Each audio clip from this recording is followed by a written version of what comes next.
I went to a private Catholic school when I was a little kid. When we were turning the corner on 12, the whole grinding thing was big on MTV, so our poor faculty were horrified to announce the annual dance for the 7th and 8th grade.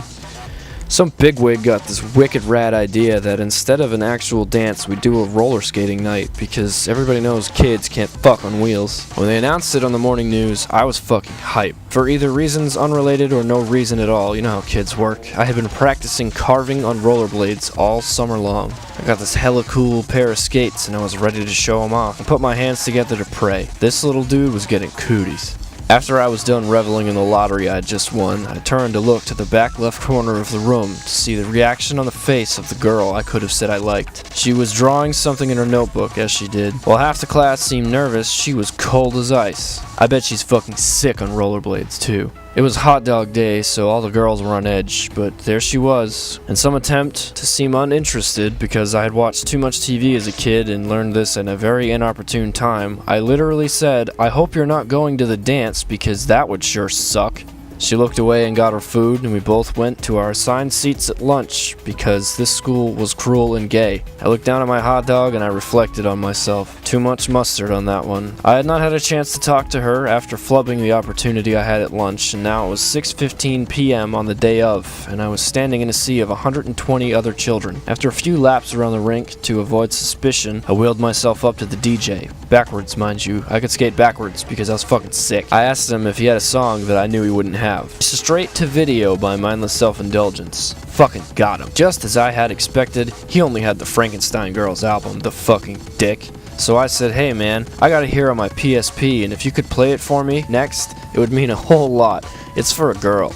I assured him that there were no swears on it, and he told me that kids my age should not be listening to that band. I didn't expect to have to go nuclear like this, but this plan had to work.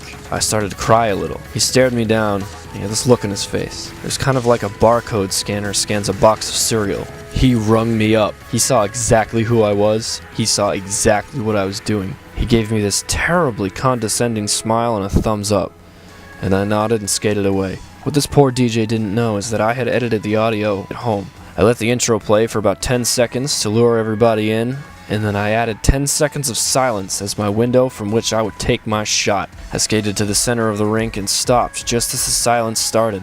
I was a stupid 12-year-old boy, so I didn't really know this, but most of the lights illuminating the dance floor were triggered by the music, so when the silence hit, the lights went out. I didn't know what had happened, but I had to stick to my plan. I shouted, "I love you, Lisa," at the top of my tiny little lungs, but I was swept under all of the sound of everybody else gasping at the sudden darkness. No, it can't end like this. I decided I would do it again. I caught my breath and I opened my mouth just as the song came back on. I let out a loud wail and projectile vomited right as the lights started working again, and everybody watched me. The second line of the song is, "All the bullshit can't be ignored," and I looked up just in time to see the DJ give me a look as he unplugged my PSP. I stared at the floor as the music turned off and the lights went out. I tried to use my opportunity to slip into the crowd and make my escape, but I wound up tackling a small girl half my size and landing entirely on top of her. I crawled on my hands and knees off of the rink. The DJ followed me up with "I Will Survive," and it was right then, at the ripe age of 12, that I realized that the real world will probably eat me alive and shit me out in a nice pile. I left the roller skate rink with my skates on, and I began my trek home. The DJ still had my PSP, place still had my jacket and my shoes, but at least nobody had my dignity. I realized after half an hour or so that I didn't exactly know where the fuck I was going. I wound up getting picked up by a cop around what had to be 11 p.m. I was so embarrassed that I had him drop me off at my friend's house because I didn't want my mom to see me getting dropped off by a cop. He then escorted me to the door and knocked because why not? And my friend's dad answered. He had never met me before as he was usually at work during any hour I would normally be here. He said he had no idea who I was, so I had to explain to the cop why I lied to him. He took me to my actual house, and my mom was in absolute state.